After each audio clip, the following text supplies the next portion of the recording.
Halo, salam sejahtera bagi kita semua. Perkenalkan, saya Aurelia Sarliana Teguh dari kelas AK202.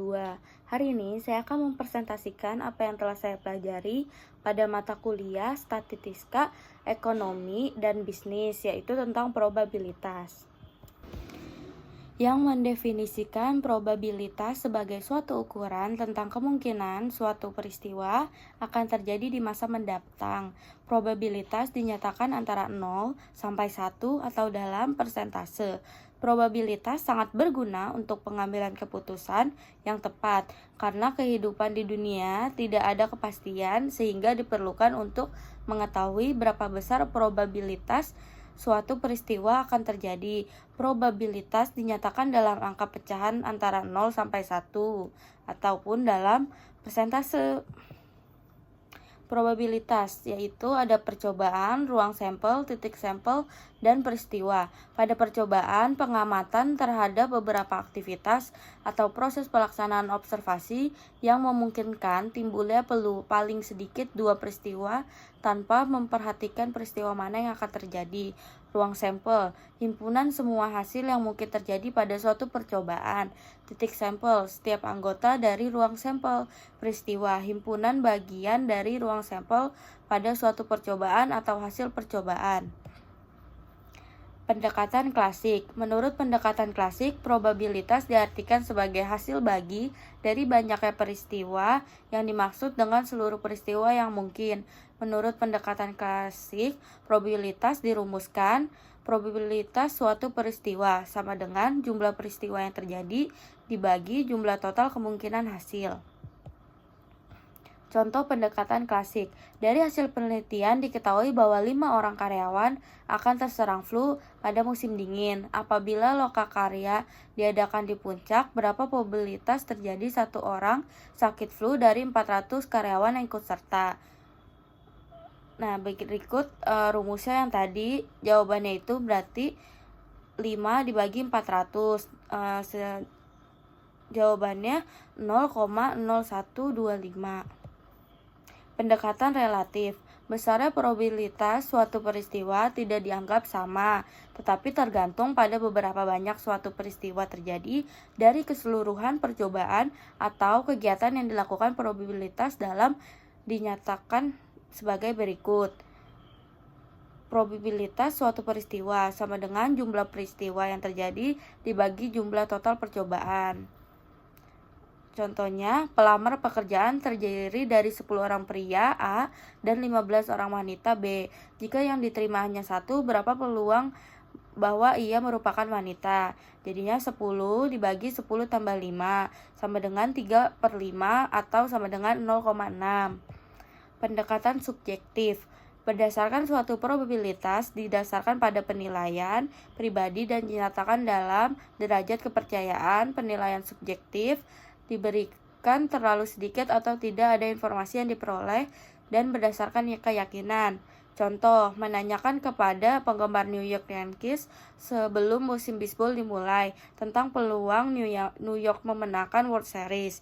Meskipun tidak ada bukti matematika yang mutlak di balik jawaban atas contoh tersebut, penggemar mungkin tetap menjawab dalam bentuk persentase aktual, seperti Yankees memiliki peluang 25% untuk memenangkan World Series. Hukum probabilitas. Ada hukum penjumlahan. Hukum penjumlahan yang menghendaki peristiwa yang saling lepas atau mutually eksklusif, yaitu apabila suatu peristiwa terjadi, maka peristiwa lain tidak dapat terjadi pada saat bersamaan. Jika kejadian A dan B saling lepas, maka probabilitas terjadi peristiwa tersebut adalah peristiwa A atau B sama dengan peristiwa A tambah B.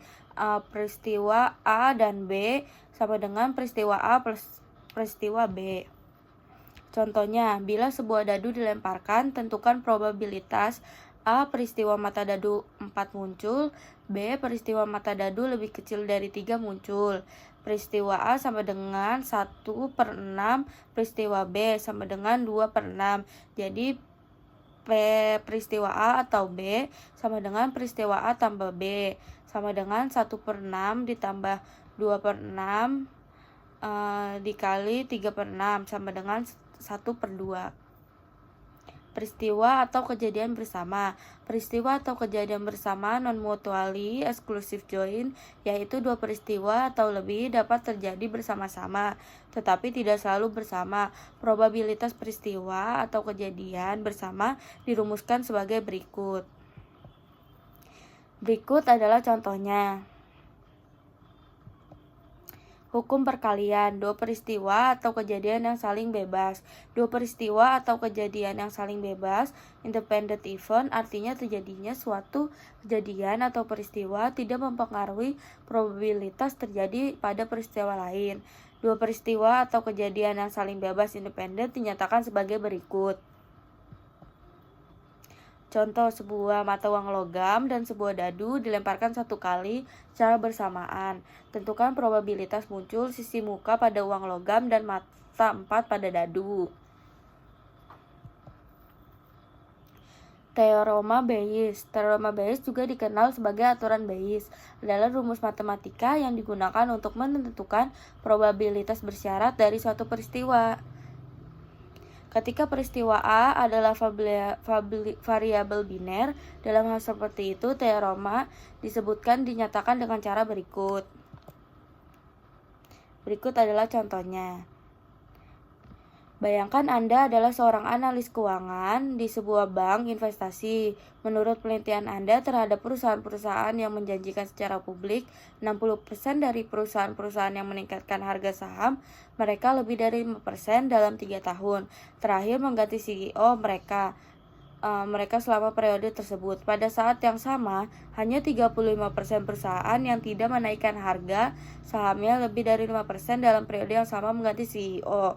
Dengan mengetahui bahwa probabilitas harga saham tumbuh lebih dari 5% adalah 4%, maka carilah probabilitas bahwa saham perusahaan yang memecat CEO-nya akan meningkat lebih dari 5%. Jadi berikut adalah rumusnya. Jadi untuk peluang sahamnya perusahaan itu menggantikan CEO-nya akan tumbuh lebih dari 5%, yaitu 6,67. Lalu saya akan membahas tentang distribusi probabilitas diskrit. Distribusi probabilitas diskrit adalah suatu daftar atau distribusi di mana variabel randomnya mengasumsi masing-masing nilainya dengan probabilitas tertentu. Variabel diskrit memiliki jumlah nilai kemungkinan yang terbatas atau jumlah yang tak terhingga dari nilai-nilai yang dapat dihitung. Kata dihitung berarti bahwa variabel random tersebut dapat dicacah dengan menggunakan angka-angka 1, 2, 3, dan seterusnya. Misalnya jumlah panggilan telepon yang diterima setelah siaran TV mengudara adalah contoh variabel diskrit karena bisa dihitung. Distribusi binominal adalah suatu distribusi probabilitas yang dapat digunakan bila mana suatu proses sampling dapat diasumsikan sesuai dengan proses Bernoulli. Ciri-cirinya, setiap percobaan hanya memiliki dua kemungkinan hasil, sukses hasil yang dikehendaki dan gagal hasil yang tidak dikehendaki. Probabilitas sukses setiap percobaan harus sama, dinyatakan dengan P, sedangkan probabilitas gagal dinyatakan dengan Q, dan jumlah P dan Q harus sama dengan 1. Jumlah percobaan dinyatakan dengan N, harus tertentu jumlahnya. Setiap percobaan bersifat independen dengan pengembalian. Berikut adalah rumusnya. Berikut adalah contohnya.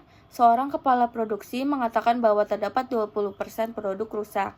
Jika produk telah didistribusikan ke retail dan ternyata telah dibeli oleh konsumer sebanyak 8 unit. 1. Hitunglah semua probabilitas untuk menghitung barang yang tidak rusak.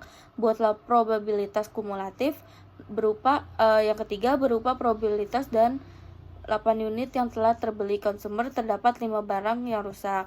Berikut adalah jawabannya. Untuk yang A 0,009175. Berikut yang tabel untuk B. Yang berikut adalah jawaban dari C juga, yaitu 0,092. Lalu ada distribusi Poisson. Distribusi Poisson adalah pengembangan dari distribusi binomial yang mampu mengakulasikan distribusi probabilitas dengan kemungkinan sukses P sangat kecil dan jumlah eksperimen N sangat besar, misal 100 atau lebih. Karena distribusi Poisson biasanya melibatkan jumlah N yang besar dengan P yang kecil. Distribusi ini biasanya digunakan untuk menghitung nilai probabilitas suatu kejadian dalam suatu selang waktu dan daerah tertentu. Ciri-cirinya banyak hasil percobaan yang terjadi dalam suatu interval waktu atau suatu daerah tertentu, tidak bergantung pada banyaknya hasil percobaan yang terjadi pada interval waktu atau daerah lain yang terpisah. Probabilitas terjadi hasil percobaan selama suatu interval waktu yang singkat atau dalam suatu daerah yang kecil sebanding dengan panjang interval waktu atau besarnya daerah tersebut, dan tidak bergantung pada banyaknya hasil percobaan yang terjadi di luar interval waktu atau daerah tersebut. Berikut adalah contohnya. Ini adalah jawaban dari contoh sebelumnya.